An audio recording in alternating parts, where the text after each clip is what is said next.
تو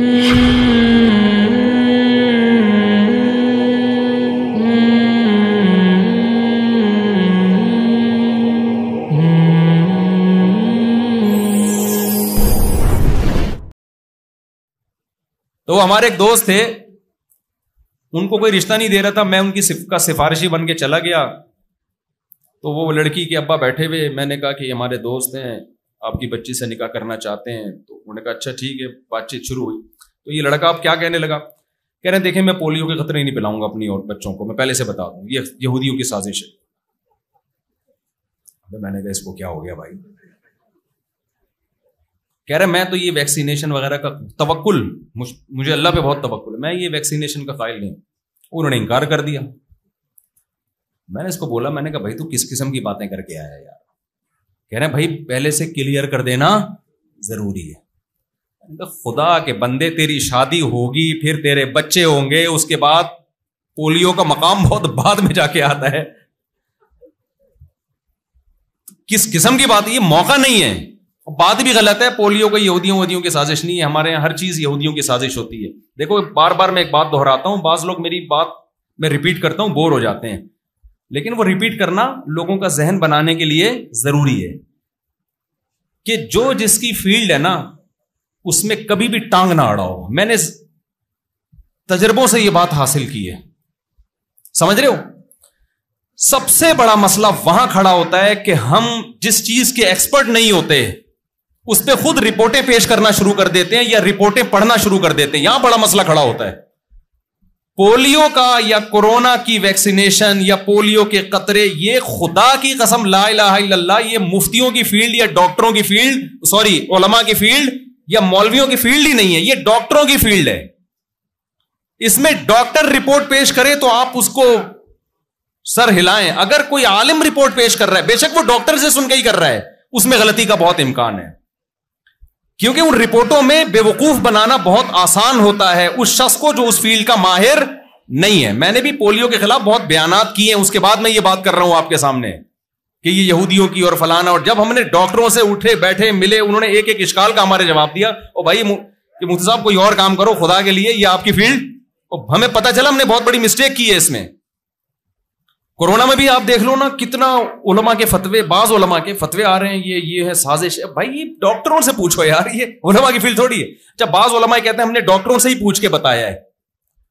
بھائی آپ نے اگر ڈاکٹروں سے کوئی رپورٹ لی ہے نا تو وہ ڈاکٹروں ہی کے سامنے پیش کرو, وہ بتائیں گے یہ رپورٹ ٹھیک ہے کہ یہ غلط ہے.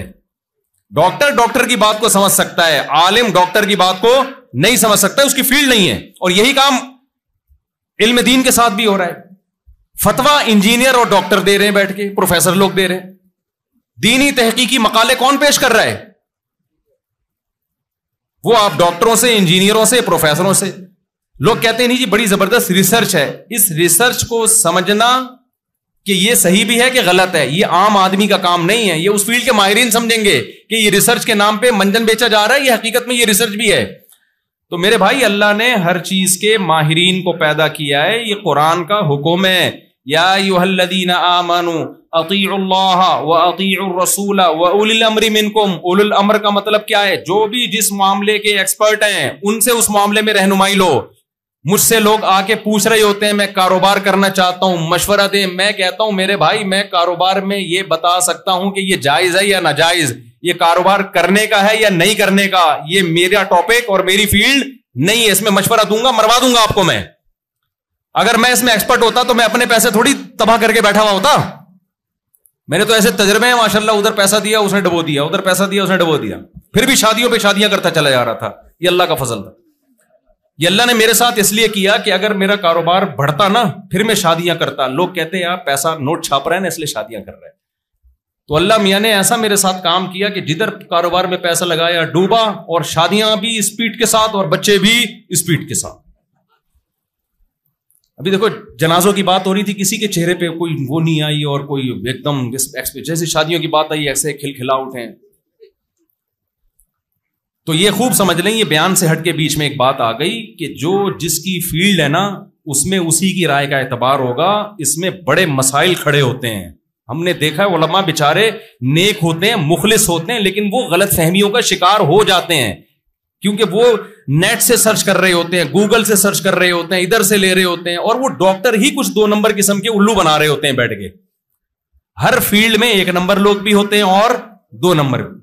جیسے مولویوں میں 1 نمبر بھی 2 نمبر بھی, سائنسدانوں میں 1 نمبر بھی 2 نمبر بھی, ڈاکٹروں میں بھی 1 نمبر بھی 2 نمبر بھی. تو جب بھی یاد رکھو, جب آپ پوری قوم کے خلاف کوئی بات کرتے ہیں نا, تو منجن اسی وقت بکتا ہے آپ کا. جس آدمی کو جس ڈاکٹر کو مشہور ہونا ہے نا, وہ اگر وہی باتیں کرنا شروع کر دے جو سب ڈاکٹر کرتے ہیں, کیا مشہور ہو جائے گا وہ؟ بول لو کیا گورنمنٹ نے پابندی لگائی ہے؟ مجھے بتاؤ, ایک ڈاکٹر وہی باتیں کرے جو سب کرتے ہیں تو مشہور ہو جائے گا؟ کبھی بھی مشہور نہیں ہوگا. ایک ڈاکٹر کہتا ہے صبح اٹھ کے ایکسرسائز کرنی چاہیے, دوڑنا چاہیے, اس سے صحت اچھی ہوتی ہے. آپ کہو گے وہ تو ہمارے محلے میں ڈاکٹر صاحب ہیں, وہ بھی یہی کہتے ہیں. ایک ڈاکٹر کہے گا بھائی کھانا لمٹ, ایک مقدار میں کھاؤ, پھوڑنا پھاڑنا مت کرو, لڈو مڈو مت کھایا کرو, میٹھا کم کرو. سارے ڈاکٹر حکیم ایک ہی بات کر رہے ہوتے ہیں نا, اور یہ کرو وہ وغیرہ وغیرہ. وہ مشہور نہیں ہوگا. مشہور ہمیشہ وہ ڈاکٹر ہوگا جو ایسی لائے گا مارکیٹ میں, آپ کہو گے ہٹو بچوں ہو گیا یار. ڈاکٹر صاحب آئے, یہ باتیں آپ کے کام کی ہیں, ان کو آپ دین سے ہٹ کے نہ سمجھیں. بہت غلط گائیڈنس ہو جاتی ہے, لوگ پھر دین سے بدگمان ہو جائیں گے مستقبل میں جا کے. تو وہ ایک ڈاکٹر, ہم ایک کسی کنٹری میں میرا سفر تھا, تو وہاں, اب میں چونکہ متاثر نہیں ہوتا کیونکہ میں نے یہ منجن بہت بکتے ہوئے دیکھے ہیں. پہلے ہم بھی بڑے متاثر ہوتے تھے, اب ہم نہیں متاثر ہوتے. ہم کہتے ہیں جو سارے ڈاکٹر کہہ رہے ہیں نا وہی ٹھیک ہے. یہ جو ایک نیا ہے نا مارکیٹ میں, یہ کوئی نئی فلم آئی ہے, یہ منجن بیچ رہا ہے. وہ ایک ڈاکٹر صاحب تھے, وہ ملے مجھے, کسی مولانا نے ان کا تعارف کروایا کہ ایسا ڈاکٹر اس پوری کائنات میں نہیں ہے. بس میں سمجھ گیا کہ اس سے بڑا بے وقوف ڈاکٹر دنیا میں یا تو فراڈی ہے یا بے وقوف ہے. کیونکہ پوری کائنات میں کیا تو ہی بنا ہے کیا بھائی؟ باقی MBBS نہیں کرتے, باقی کیا وہ کیا کر کے آتے ہیں وہ.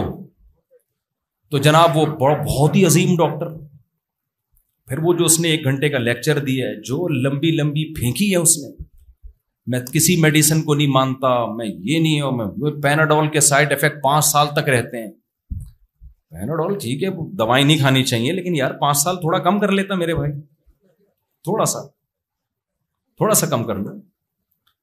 وہ ایک ہے نا, مجھے واقعات پہ واقعات اتنے یاد آتے ہیں, بیان نہ رہ جائے کہیں. وہ پاکستانی, امریکی اور رشین, یہ 3 آدمی بیٹھے ہوئے تھے, تینوں لمبی لمبی چھوڑ رہے تھے, اپنے ملکوں کی تعریف کر رہے تھے. تو ایک امریکن نے کہا ہمارے جو فضائیہ نے اتنی ترقی کی ہے کہ ہمارے جہاز آسمان کی چھت سے لگ کے چلتے ہیں. بالکل سب حیران ہوئے, بالکل چھت سے. انہوں نے کہا تھوڑا سا نیچے. رشین نے کہا ہم نے سمرین کی فیلڈ میں اتنی ترقی کی ہے, ہماری آبدوزیں سمندر کی تہہ سے چپک کے چلتی ہیں. دونوں نے کہا بالکل چپک کے. انہوں نے کہا تھوڑا سا اوپر. پاکستانی کو سمجھ میں نہیں آ رہا تھا کہ یار کیا لے کر آؤں. پاکستانی نے کہا کہ ہمارے یہاں لوگ ناک سے کھانا کھاتے ہیں. میں نے بالکل ناک سے کہا تھوڑا سا نیچے, تھوڑا سا نیچے. تو وہ جب انہوں نے کہا نا کہ اتنے سال تک سائڈ افیکٹ ہے, میں نے کہا تھوڑا سا کیا کر لو بھائی, 5 سال سے 4.5 کر لو, 4.25 کر لو. جب تک مبالغہ آرائی نہ ہو آپ کا منجن ہی نہیں بکتا. اتنا زیادہ غلو ہر چیز میں. تو خیر وہ 1 گھنٹہ انہوں نے بہت لمبی لمبی پھینکی, اور لوگ سبحان اللہ کے نعرے لگا رہے تھے کہ یار کیسا ڈاکٹر آئے. پھر پتا چلا اس ڈاکٹر کو فلاں ملک میں بھی بین کیا, فلاں ملک میں بھی بین کیا. تو وہ اس کو بھی تعریف میں کہہ رہے تھے کہ چونکہ میری وجہ سے سارے ڈاکٹروں کی دکانیں بند ہو رہی تھی, لہذا مجھے ملکوں نے بین کر دیا. ابے تجھے ملکوں نے بین کر دیا یہ تیری خوبی نہیں ہے, یہ تیری برائی ہے. لیکن ہماری قوم کی کھوپڑی دیکھو یار, جس پہ پابندیاں لگ رہی ہیں اس پابندی کو کمال سمجھ رہے ہیں کہ چونکہ اس کی وجہ سے سارے ڈاکٹروں کی کلینک بند ہو رہی تھی تو اس لیے اس کو بین کر دیا, اور کیونکہ ڈاکٹروں کا منجن بکنا بند ہو رہا تھا. تو یہ اس کے فیور میں نہیں جا رہی, یہ اس کے اگینسٹ جا رہی ہے چیز. لیکن جو چیز اگینسٹ میں ہوتی ہے ہم اس کو کیا سمجھتے ہیں, کہتے ہیں یار بیچتے ہیں. یوٹیوب پہ دیکھ لو آپ, ویسے کلینک میں کورونا کے دنوں میں تو ایسا منجن بکا ہے نا. ہمارے ایک دوست تھے, ان کو میں نے کہا یہ کووڈ میں احتیاط کر لو, سارے ڈاکٹر کہہ رہے ہیں احتیاط کرو. انہوں نے کہا نہیں, وہ ایک حکیم صاحب نے کہا میں ایسا قہوہ بنا کے دوں گا کورونا قریب بھی نہیں آئے گا. میں نے کہا یار یہ WHO کے اتنے ہائی لیول کے ڈاکٹر اگر یہ ادرک سے علاج ہو جاتا نا، اجوائن ادرک سے یا سنا مکی وغیرہ، تو یہ اتنی بڑے پیمانے پر، انہوں نے کہا نہیں تو سارے یہودی ایجنٹ ہیں. میں نے کہا بھائی چائنا کے ڈاکٹر بھی ہیں اس میں، رشیا کے ڈاکٹر بھی ہیں، پاکستان کے ڈاکٹر بھی ہیں، سارے یہودی. تو وہ ایک اکیلا پیدا ہوا ہے یار جو امام مہدی کے لشکر کا ہے، یا یہ ایک اکیلا پیدا ہوا؟ تو ٹھیک، میں نہیں کہہ رہا یہودی سازش نہیں کرتے دنیا میں، لیکن ایک حد، ہر چیز کی ایک لمٹ ہوتی ہے نا. تو یہ ادرک پلائے گا تجھے؟ بالآخر انہوں نے ادرک کے قہوے پیے اور پتہ نہیں کیا کیا، اس کے بعد ان کو ہو گیا کورونا، اور موت کے منہ سے وہ بندہ نکلا ہے. آخر وقت تک ہسپتال نہیں جا رہا تھا، زبردستی لے کر گئے. اس کے بعد ہماری ملاقات ہوئی، ہم نے کہا وہ، اس نے پھر ایک ایسی گالی نکالی جو مسجد کے ممبر پہ بالکل بھی مناسب نہیں، خطرناک قسم کی گالی اس نے نکالی، اور کہا کہ اس حکیم کو نکالی اس نے، کہہ رہا اس نے تو مجھے قہوے پلا پلا کے مار دیا تھا. تو میرا مقصد یہ ہے کہ حکیموں میں بھی 2 نمبر بھی ہوتے ہیں، 1 نمبر بھی ہوتا ہے. تو جو حکیم یہ کہے کہ میں ہی ہوں باقی سارے غلط، تو سمجھ لو کہ یہ کیا ہے؟ غلط ہے. جو ڈاکٹر یہ کہے میں ہی ہوں باقی سارے غلط، تو سمجھ لو یہ کیا ہے؟ یہ منجن بیچ ہے. جو اسکالر یہ کہے کہ میں ہی ہوں باقی سارے غلط، سمجھ لو یہ غلط ہے. بھائی مذہب اسلام جب دنیا میں آیا ہے تو نبی نے فرمایا میری امت گمراہی پہ جمع نہیں ہوگی. سواد اعظم بہت بڑی امت فالو کرے گی، حق پر قائم رہے گی. لا يزال طائفة من امتی، لا تزال طائفة من امتی ظاہرین علی الحق. نبی صلی اللہ علیہ وسلم نے فرمایا میری امت کی ایک بہت بڑی جماعت ہے جو حق پر غالب رہے گی، ہمیشہ حق کو فالو کرتی رہے گی. کیونکہ نبی آخری نبی ہیں، تو یہ امت بھی کیا ہے؟ آخری امت ہے. اب ایسے نہیں ہو سکتی کہ ساری خراب ہو جائیں اس امت میں. بہت بڑی امت حق پر قائم رہے گی، جیسے کہ اب بھی ہے الحمدللہ. اسلام زندہ ہے، زندہ رہے گا. ہاں جب اسلام ختم ہوگا تو اللہ اس کائنات ہی کو ختم کر دیں گے، قیامت آ جائے گی پھر. تو میں اپنے اصل ٹاپک کی طرف آتا ہوں. تو میں یہ وہ جنازہ بیان کر رہا تھا کہ اس جنازے میں جب ہم گئے تو باتیں کیا ہو رہی ہیں جی، ڈالڈا اور ایکچولی آج کل کی خوراکیں ٹھیک نہیں ہیں. میں نے کہا یار ان کو کیا ہو گیا، باتیں ابھی کرو کہ ہم نے بھی پھٹے پہ لیٹنا ہے. اور اب میری عمر اتنی ہو گئی ہے، ان میں سے کوئی بھی جو بھی وہ اس قسم کی بحث کر رہے تھے، مجھے یقین ہے کہ اب تک کوئی بھی ان میں سے زندہ نہیں ہو. سارے دیسی گھی کھائی ہو یا کیا کھایا ہو، بالآخر وہ وایا پھٹا قبر تک پہنچ چکے ہوں گے. پھٹے کے ذریعے جاتے ہیں نا، پہلے پھٹا آتا ہے پھر اس کے بعد. تو میں آپ سے جو اصل بات لے کے چلا تھا کہ یہ بھی مسائل سمجھے جاتے ہیں. تو میں یہ عرض کر رہا تھا کہ ہمارا جو سب سے بڑا مسئلہ ہے وہ یہ ہے کہ جس چیز کو ہم مسئلہ سمجھ رہے ہیں نا، وہ مسئلہ ہے نہیں. اگر آپ نے جو حقیقی مسئلہ ہے نا اس کو مسئلہ بنا لیا تو مسئلہ حل ہو گیا. تھوڑی سی گہری بات ہے جو تشریح تو نہیں کرنی پڑے گی اس کی. ارے مجھے ایک بات بتاؤ یار، ایک آدمی کو پھانسی کے پھندے پہ لٹکانا ہے، کورٹ میں کیس چل رہا ہے اس کا، اس کو کورٹ نے موقع دیا اپنی صفائی بیان کرنے کا کہ آپ اس تاریخ پہ حاضر ہو جائیں تو پھانسی آپ سے ٹل سکتی ہے. ٹھیک ہے نا، پھانسی آپ سے ٹل سکتی ہے. اب اس کی زندگی موت کا مسئلہ ہے، اس کو چاہیے کورٹ میں حاضری دے، بیان دے تاکہ کورٹ اس کو بری کر دے. کورٹ نے دھمکی دی، آخری نوٹس بھیجا کہ اگر اب بھی آپ عدالت میں نہیں آئے تو آپ پہ کے خلاف جو الزامات لگے ہم ان کو صحیح مان کے آپ کو لٹکا دیں. یہ کن مسائل میں لگا ہوا ہے؟ یہ کہہ رہا ہے یار ایکچولی میری شادی کیوں نہیں ہو رہی، ایکچولی مفتی صاحب کے میں نے 4 شادیوں کے بیان سن لیے، لوگوں کی 4 ہو رہی ہے، میری 1 بھی نہیں ہو رہی، ایکچولی میرے سر پہ بال کیوں نہیں اگ رہے. یار یہ روزانہ جب میں اٹھتا ہوں تو تکیے پہ اتنے بال پڑے ہوئے ہوتے ہیں میرے، اگر اتنے اسپیڈ سے میرے روزانہ بال گرے میں تو بھائی گنجا ہو جاؤں گا. تو میرا اصل مسئلہ یہ کہ میرے سر پہ بال اگنے چاہیے. یار میں بے روزگار کیوں، یار میں کیا مسئلہ، لوگ 1 کروڑ روپے کما رہے ہیں اور میری آمدنی نہیں ہے. یار آج ناشتے میں مجھے جو نا وہ پراٹھے میں مزہ نہیں آیا یار، یہ آج اس ہوٹل سے کل سے پراٹھا نہیں لے کر آنا، یہ بڑا مسئلہ، اس کو حل کرنا ہے. لوگ کیا کہیں، بے وقوف آدمی، ابھی تیرا یہ مسئلہ نہیں ہے، کم بخت تجھے یہی نہیں پتا تیرا اصل مسئلہ ہے کیا. تیرا مسئلہ ہے جہاں کورٹ میں پیشی دے تو لٹکنے والا ہے، اگر نہیں کیا نا تو پراٹھے کھا کے بھی لٹکے گا، تو 4 شادیاں کر کے بھی لٹکے گا تو. تو بالکل یہی حالت کس کی ہے؟ ہماری ہے. دیکھو ہم دنیا میں آئے نہیں ہیں، بھیجے گئے ہیں، اپنی مرضی سے نہیں آئے ہیں. جو بھیجا گیا ہوتا ہے تو بھیجنے والا بتاتا ہے نا کیوں بھیجا ہے میں نے. دیکھو آپ یہاں سارے بیٹھے ہو، کوئی کسی کمپنی میں جاب کرتا ہے، کمپنی نے کیا کیا، آپ کو بائی ایئر ٹکٹ دے کے بھیج دیا امریکہ، نیو یارک بھیج دیا آپ کو. نہ ٹکٹ آپ کا، نہ راستے کا خرچہ آپ کا، وہاں ہوٹل میں آپ کا اسٹے، بزنس کلاس کا ٹکٹ دیا، وہاں سے بندہ آپ کو ریسیو کر رہا ہے. آپ بڑے پروٹوکول کے ساتھ گئے نیو یارک میں، ہوٹل میں اسٹے کیا آپ نے.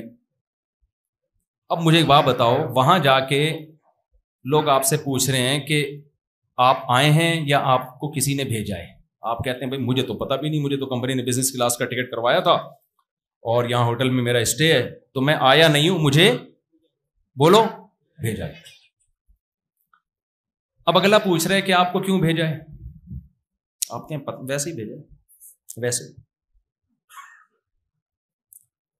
پھر اگلا کہہ رہا ہے بھائی تو کچھ پیپر رکھا ہوگا تیری جیب میں، یا کمپنی کو فون کر کے پوچھ کے آپ لوگوں نے مجھے یہ کیوں بھیجا ہے یہاں پہ. آپ کہیں یار یہ میرا مسئلہ، بولو نہیں، میرا مسئلہ یہ کہ ہوٹل بڑا اچھا ہے لیکن یہ جو کھڑکی ہے نا، یہ یہاں سے جو دھوپ زیادہ آ رہی ہے تو اس کو فون کرو یار، اس کو پردہ تھوڑا سا گہرے کلر کا لگائے تاکہ سن لائٹ نہ آئے اندر سے. آپ دوسرا یہ کہ میرا مسئلہ یہ کہ یہاں لنچ مجھے یہ بالکل پسند نہیں آیا، میں یہ لنچ کھانے کا عادی، بولو نہیں. اور یہ کہ ہوٹل بہت اچھا ہے، اسٹے اس میں میرا بڑھایا جائے. دوسرا یہ کہ میں میرے سر پہ بال نہیں اگ رہے یار، یہاں امریکہ میں آیا ہوں تو میں چاہتا ہوں کہ یہاں ڈاکٹر زیادہ اچھے ہیں، یہاں کوئی تیل ویل میرے سر میں یا کوئی شیمپو ویمپو ایسا بتائیں کہ میرے سر پہ کیا نکل آئے، بال. دوسرا یہ کہ مہنگائی بہت بڑھ رہی ہے، مہنگائی کے خلاف احتجاج ہونا چاہیے. مہنگائی کے خلاف کیا ہونا چاہیے؟ پیٹرول کیوں مہنگا ہو رہا ہے، پیٹرول کیوں مہنگا ہو گیا، ابھی تو ہوا تھا چند دن پہلے مہنگا، دوبارہ مہنگا ہو گیا یار، یہ کون سی انسانیت ہے یار. چلو گورنمنٹ کے خلاف فیس بک پہ ایک مہم چلاؤ. اگلا بولے گا کمبخت جب تو نہیں آیا ہے، تجھے کسی نے بھیجا ہے تو کمپنی سے پہلے تو یہ پوچھ کے بھیجا کیوں ہے، تاکہ اس کام کو تو فوکس کریں، بعد میں یہ سب انڈے پراٹھے اور یہ ساری چیزیں چلتی رہیں گی. تیرے سر پہ بال بھی ہم اگوا دیں گے، یہاں شیمپو ملتے ہیں، امریکہ ہی ہے، یہاں تیل بھی ہے اور یہاں بہت کچھ ہے. لیکن تو کمبخت پہلے پوچھ تو صحیح، کیونکہ جس کمپنی نے تجھے بھیجا ہے اگر تو وہ کام نہیں نمٹائے گا وہ تجھے نکال دیں گے جاب سے، اور یہاں تو غیر قانونی ہو جائے گا، یہ پکڑ کے تجھے جیل میں ڈال دیں گے. آپ کہہ رہے ہو یار میرے پاس ٹائم نہیں ہے، یہ انہی مولویوں کی انہی باتوں کی وجہ سے نا یہ ہم لوگ ترقی نہیں کر پا رہے ہیں. سائنسی ترقی اسی وجہ سے نہیں ہو رہی ہے کہ مولوی یہ باتیں کرتے ہیں کہ ہمیں بھیجا گیا ہے تو بھیجنے والے سے پوچھو ہمیں کیوں بھیجا ہے. یار آدمی لائف کو انجوائے کرے، یہ کیا میں تحقیق کیوں کروں؟ اگر میں نے تحقیق کی پتہ چلا اس کام کے لیے بھیجا ہے تو مجھے تو اس کام میں پھر ٹائم لگانا پڑے گا. تو بتاؤ یہ احمقانہ باتیں ہوں گی کہ نہیں ہوں گی؟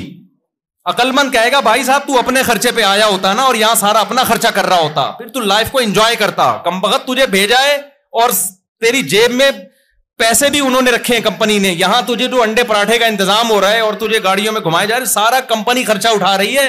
تو تجھے کمپنی سے پوچھنا پڑے گا، اگر کمپنی کہتی ہے میں نے تجھے ویسے ہی بھیج دیا انجوائے کرنے کے لیے تو کر لینا انجوائے یار. تو بعض دفعہ کمپنیاں اپنے ملازمین سے خوش ہو کے ویسے ہی بھیج دیتی ہے نا کہ یار چلو تم تھک گئے ہو انجوائے کرو، جا کے کرتے رہنا. اور اگر کسی کام سے بھیجا تو پوچھ تو صحیح. آپ کہہ پوچھنے کا میرے پاس ٹائم نہیں ہے. تو بتاؤ آپ سے بڑا بے وقوف کوئی دنیا میں ہوگا؟